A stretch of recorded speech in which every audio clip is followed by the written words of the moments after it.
Assalamu alaikum students, this is Samia Basharat and the topic we are discussing today is mass extinctions.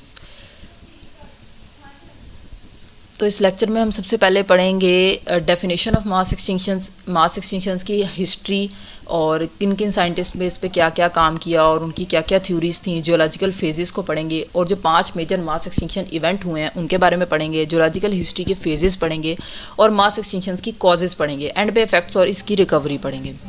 तो सबसे पहले definition, एक ऐसा event, mass extinction एक ऐसा इवेंट है जो कि वाइड स्प्रेड है, मतलब बड़े पैमाने पे, और रैपिड डिक्रीज हो अर्थ की बायोडाइवर्सिटी में, यानी बहुत सारी स्पीशीज़ मादूम हो जाएं या एक्सटिंक्ट हो जाएं, उसको हम मास एक्सटिंक्शन इवेंट बोलते हैं। ये तब होता है जब स्पीसीएशन के रेट से भी ज़्यादा एक्सटिंक्शन का रेट बढ़ जाता है और एक शार्प चेंज आता है बायोडाइवर्सिटी में, और मल्टी सेलुलर ऑर्गेनिजम्स की जो अबंडेंस है उनमें एक शार्प चेंज आता है, और इस इवेंट को हम मास एक्सटिंक्शन इवेंट बोलते हैं। तो सबसे पहले हम जियोलॉजिकल फेजेस के बारे में पढ़ लेते हैं कि जियोलॉजिकल फेजेस कौन कौन से थे और हम जियोलॉजिकल टाइम को किन किन इराज में या पीरियड्स में या इवेंट्स में डिवाइड करते हैं। तो 3 मेजर जियोलॉजिकल इराज हैं, सीनोजोइक इरा, मीसोजोइक इरा, पैलियोजोइक इरा, और आगे उनके पीरियड्स हैं। जो लेटेस्ट पीरियड है क्वाटरनरी पीरियड है। तो ये आपको टेबल में नज़र आ रहा होगा कि इसके आगे इवेंट्स बने हुए हैं कि ये इवेंट इस इरा में हुआ था। तो ये जो मेजर हमारे हुए हैं एक्सटिंक्शन, मास एक्सटिंक्शन इवेंट हुए हैं, वो 5 टोटल थे, लेकिन उन 5 में से भी 2 ऐसे हैं जो कि बड़े पैमाने पे थे और जिन पे तमाम साइंटिस्ट का इत्तेफाक है कि वो जो मास एक्सटिंक्शन इवेंट हैं वो कंफर्म हुए हैं। उसके अलावा जो बाकी 3 हैं उनमें मुख्तलिफ साइंटिस्ट का ये कहना है कि शायद वो हुए हों या शायद वो ना भी हुए हों। तो जो पहले 5 जो मेजर जिनके बारे में 3 के बारे में है कि शायद ये ना हुए हों या शायद ये हुए हों, और 2 ऐसे हैं जिनके बारे में कंफर्म है। जो टोटल 5 हैं उनमें पहला है ऑर्डोविशियन साइलोरियन एक्सटिंक्शन, उसके बाद लेट डेवोनियन एक्सटिंक्शन, फिर परमियन ट्राइएसिक एक्सटिंक्शन, चौथे नंबर पे है ट्राइएसिक और जुरासिक एक्सटिंक्शन, और 5वें नंबर पे है क्रीटेशियस और पैलियोजीन एक्सटिंक्शन। इनके ये जो नाम हैं ये ऐसे हैं कि एक पीरियड से दूसरे पीरियड की बॉर्डर लाइन पे जो एक्सटिंक्शन हुई है, तो हम दोनों को, जैसे क्रीटेशियस और पैलियोजीन, तो ये हमारी जो 5वीं है एक्सटिंक्शन, ये क्रीटेशियस और पैलियोजीन की इस पे बॉर्डर लाइन पे हुई है, तो इसका नाम क्रीटेशियस और पैलियोजीन एक्सटिंक्शन है। जो अर्थ की लार्जेस्ट एक्सटिंक्शन थी वो परमियन ट्राइएसिक एक्सटिंक्शन थी, मतलब परमियन और ट्राइएसी की जो बॉर्डर लाइन है उस पे जो हुई हैं मेजर एक्सटिंक्शन हुई हैं। इसमें आपको टेबल में भी नज़र आ रहा है कि जो मेजर एक्सटिंक्शंस हैं वो परमियन और ट्राइएसी की बाउंड्री पे हुए हैं, जिसमें 90% तक 90 से 96% तक तमाम जो स्पीशीज़ हैं, जेनरा हैं, 83% तक जेनरा, ये सब अर्थ से ख़त्म हो गई थी, मतलब मादूम हो गई थी ये स्पीशीज़ इस एक्सटिंक्शन के दौरान। तो ये अर्थ की सबसे बड़ी एक्सटिंक्शन है जो कंफर्म्ड एक्सटिंक्शन है। तो हम इसके हिस्ट्री के बारे में पढ़ लेते हैं। तो कई साइंटिस्ट के मुताबिक जो एक्सटिंक्शंस हैं वो रिकरेंट राउंड्स में हो चुकी हैं, मतलब मुख्तलिफ राउंड्स में एक्सटिंक्शन हो चुकी हैं, एक ही दफ़ा में एक्सटिंक्शन नहीं हुई, यानी एक ही एक्सटिंक्शन नहीं हुई, मुख्तलिफ जो एक्सटिंक्शंस हैं वो हो चुकी हैं। जो रेकरेंट राउंड्स हुए हैं एक्सटिंक्शन के, मतलब एक्सटिंक्शन जो मास एक्सटिंक्शन इवेंट्स हैं वो 5 टोटल मास एक्सटिंक्शन इवेंट्स हैं। और वैसे मैंने पहले भी पिछली स्लाइड्स में भी बताया कि मास एक्सटिंक्शन जो इवेंट्स 5 हैं उनमें से 2 जो हैं उन पे साइंटिस्ट अग्री करते हैं कि ये 2 हुई हैं जो मेजर मास एक्सटिंक्शन हैं। इसके अलावा जो बाकी 3 एक्सटिंक्शन हैं उनके बारे में कुछ साइंसदान कहते हैं कि वो मास एक्सटिंक्शन हुई हैं और कुछ कहते हैं कि वो मास एक्सटिंक्शन नहीं हुई। तो जो फॉसिल रिकॉर्ड है एक्सटिंक्शन रेट्स का वो शो करता है कि मास एक्सटिंक्शन एक से तो ज़्यादा दफ़ा हुई हैं, लेकिन उनमें भी जो साइंटिस्ट हैं वो अग्री नहीं करते कि वो मास एक्सटिंक्शंस हुई हैं या नहीं हुई। इसके बाद ये है कि कैम्ब्रियन पीरियड से अगर हम ऑनवर्ड देखें, आज जो हमारा लेटेस्ट पीरियड चल रहा है क्वाटरनरी पीरियड, इसमें जो एक्सटिंक्शन का रेट है वो एवरेज रेट एक्सटिंक्शन का डिक्रीज़ हुआ है। अब इस पे भी साइंटिस्ट अग्री नहीं करते। कुछ साइंटिस्ट ये भी कहते हैं कि शायद ये किसी किस्म का बस ऐसे ही यानी थ्योरी है या कोई आर्टिफैक्ट है कि शायद एक्सटिंक्शन हुई ही नहीं है, या क्यों, ये वजह क्या है कि एवरेज रेट जो है एक्सटिंक्शन का वो ऐसे कैम्ब्रियन एरिया से अब तक डिक्रीज़ क्यों हुआ है। कुछ ये भी कहते हैं कि डिक्रीज़ रियल भी हो हो सकता है कि जैसे फॉर एग्जांपल ये रियल इस ऐसे हो सकता है कि जो पहले हैं रहते थे एनिमल्स, वो पहले सेंट्रल निश पे रहते थे और फिर आस्ता आस्ता वहाँ पे कंपटीशन बढ़ गया और ये निशेस जो हैं वो ओवर टाइम एक्सपैंड होती गई और फिर मार्जिनल निशेस आ गई जहाँ पे कंपटीशन जो था वो लेस हो गया, इंटेंस हो गया। तो पहले जो सेंट्रल निश थी उस पर कंपटीशन ज़्यादा था, तो तब ज़्यादा कंपटीशन की वजह से फूड कम थी या रिसोर्सेज कम थे तो एक्सटिंक्शन ज़्यादा थी। और अब जो मार्जिनल निशेस आ गई हैं तो एक्सटिंक्शन जो है रेट भी कम हो गया है, लेकिन इस पर भी सबका इत्तेफाक नहीं है, ये भी एक बस थ्योरी है। उसके बाद है मास एक्सटिंक्शंस। तो मास एक्सटिंक्शंस ये हैं कि मास एक्सटिंक्शन की जो एग्जैक्ट डेफिनेशन है वो भी आर्बिट्रेरी है। तो जो मास एक्सटिंक्शन है वो इवेंट हैं, वो पीक टाइम्स हैं जिसमें एक्सटिंक्शन का जो रेट था वो बहुत ज़्यादा हाई था। तो वो जो पीक टाइम्स हैं उनको हम मास एक्सटिंक्शंस कहते हैं। जो मास एक्सटिंक्शन सबसे पहली जो अर्ली हैं कैम्ब्रियन एरा वाली, उसमें तो उसका जो फॉसिल रिकॉर्ड है या उसकी जो हिस्ट्री है वो इतनी ज़्यादा क्लियर नहीं है और उसके लिए हमारे पास कोई एविडेंस भी नहीं है जिससे ये हम कन्फर्म कह सकें कि तब मास एक्सटिंक्शन हुई थी। लेकिन उसके बाद ऑर्डिविशन ऑनवर्ड्स जो है 5 लार्जेस्ट एक्सटिंक्शन इवेंट हुए हैं, जिनमें late Ordovician, late Devonian, end of Permian, the late Triassic end the end of Cretaceous. इनको बिग 5 भी कहा जाता है। ये मास एक्सटिंक्शन 5 मास एक्सटिंक्शन हैं जो मेजर मास एक्सटिंक्शन हुई हैं। तो ये बिग 5 मास एक्सटिंक्शंस हैं: late Ordovician, the late Devonian, the end of Permian, the late Triassic, the end of Cretaceous. इसमें से जो 3 मास एक्सटिंक्शंस हैं उनके बारे में कंफर्म नहीं है और 2 के बारे में हमें कंफर्म है कि ये मास एक्सटिंक्शंस हुई हैं। तो end of Permian mass extinction, तो end of Cretaceous mass extinction, जैसे मैंने आपको बताया ये कंफर्म मास एक्सटिंक्शंस हैं। एंड पर्मियन मास एक्सटिंक्शंस, तो जो हम 2 मेजर मास एक्सटिंक्शन जिनके बारे में सबका कंफर्म है उसके बारे में हम पढ़ेंगे। जो and of Permian mass extinction है ये हिस्ट्री की बिगेस्ट मास एक्सटिंक्शन है जिसमें 80 से 96% जो स्पीशीज़ थी वो मादूम हो गई थी, यानी एक्सटिंक्ट हो गई थी।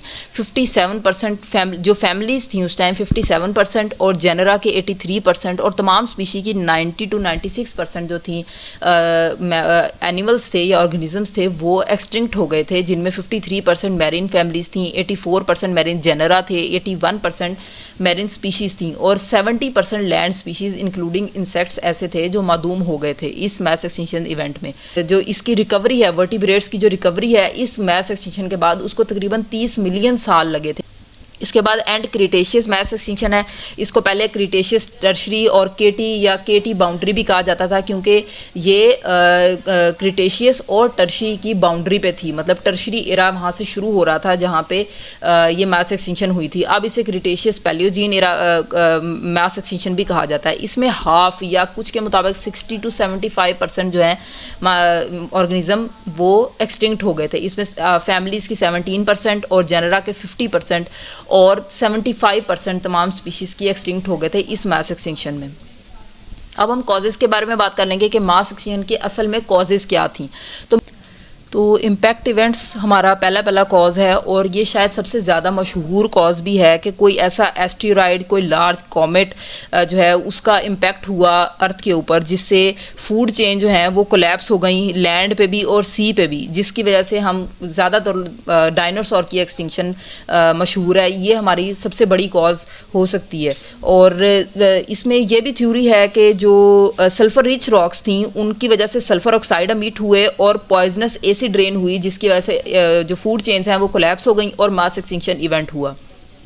एक थ्योरी ये है कि जो ग्लोबल कूलिंग है वो हुई, सस्टेन्ड और सिग्निफिकेंट ग्लोबल कूलिंग हुई जिससे काफ़ी पोलर और टेम्परेट स्पीशीज़ हैं वो मर गई और जो बाकी हैं उन्होंने माइग्रेशन की इक्वेटर की तरफ और जो ट्रॉपिकल स्पीशीज़ हैं उनके लिए एरिया रिड्यूस हो गया और जो अर्थ का क्लाइमेट है वो ज़्यादा एरिड हो गया और इसकी वजह से मास एक्सटिंक्शन इवेंट हुआ। यानी जो ग्लोबल कूलिंग है वो एंड ऑर्डोविशियन या पर्मियन ट्रायसिक और लेट डेवोनियन इन एक्सटिंक्शंस में इसने कंट्रीब्यूट किया था। कुछ साइंटिस्ट के मुताबिक ये थ्योरी है कि इन एक्सटिंक्शंस में ग्लोबल कूलिंग का एक मेजर कॉज रही है इन एक्सटिंक्शंस की, और दूसरी भी जो कॉजेज़ हैं उन्होंने भी इसमें एक रोल प्ले किया। इसके बाद है ग्लोबल वार्मिंग।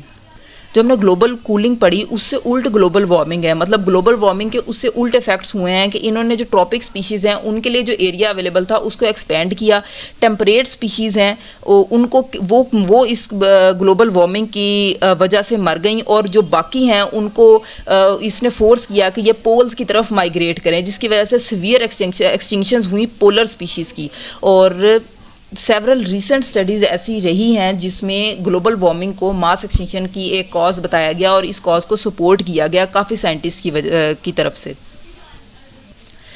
ये cause Triassic Jurassic extinction event में बताई जाती है कि ये 20% जो मेरीन फैमिलीज़ थी वो एक्सटिंक्ट हो गई थी इस कॉज की वजह से, ग्लोबल वार्मिंग की वजह से, जो ट्राइएसिक जुरासिक इवेंट हुआ था उसमें। तो नेक्स्ट है नियर बाई नोवा या सुपरनोवा या गैमा रे बर्स्ट।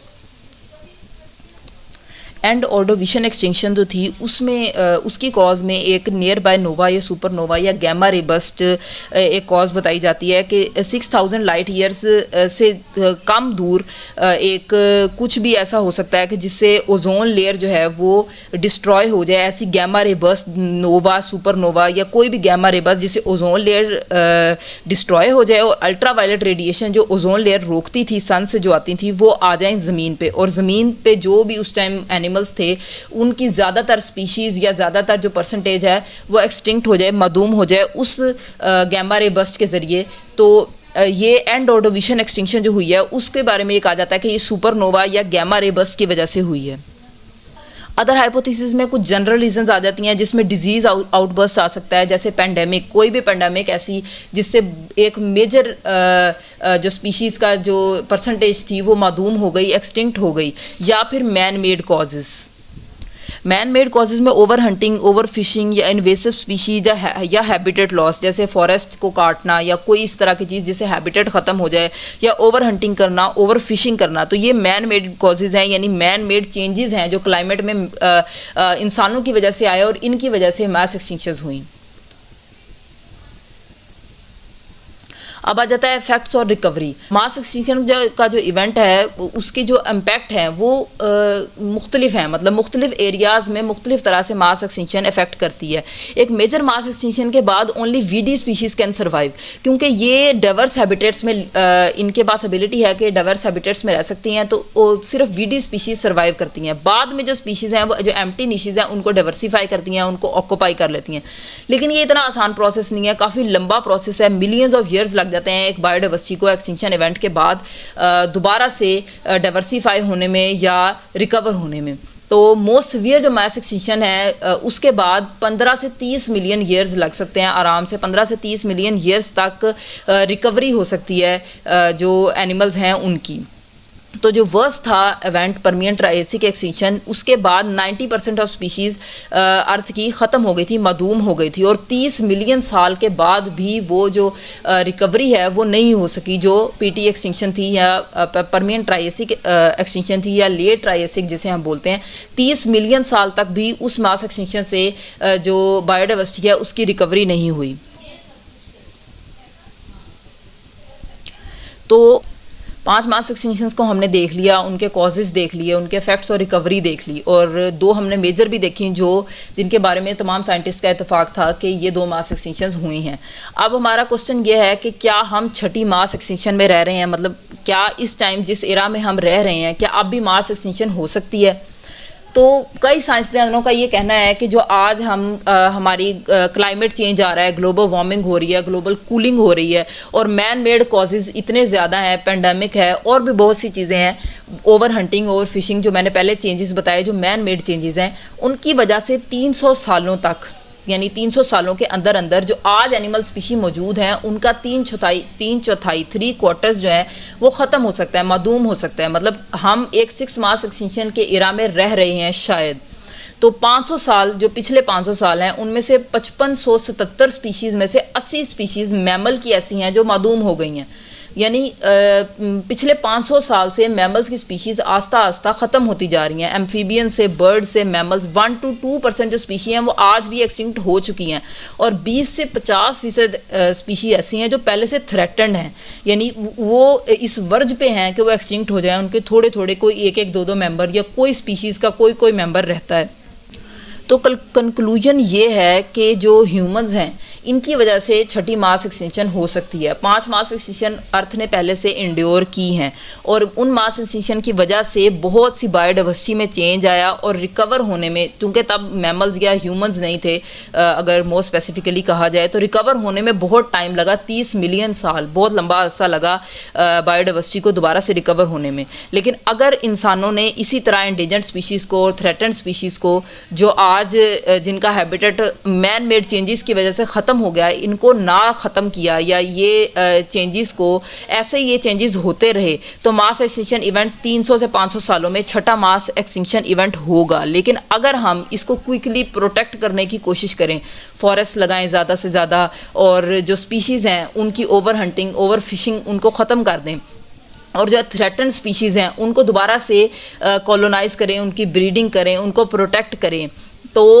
ऐसा हो सकता है कि हम उसे इस मास एक्सटिंक्शन को प्रिवेंट कर लें, या प्रिवेंट अगर ना भी करें तो कम से कम थाउजेंड्स ऑफ ईयर्स तक इस मास एक्सटिंक्शन को डिले किया जा सकता है। So these are the references जिससे ये लेक्चर लिया गया है। इनमें से कुछ बुक्स हैं और कुछ आर्टिकल्स हैं, कुछ विकिपीडिया के आर्टिकल्स हैं और कुछ दूसरी वेबसाइट्स के आर्टिकल्स हैं, और नीचे 3-4 बुक्स हैं जिनसे ये लेक्चर आज का आपने लिया है।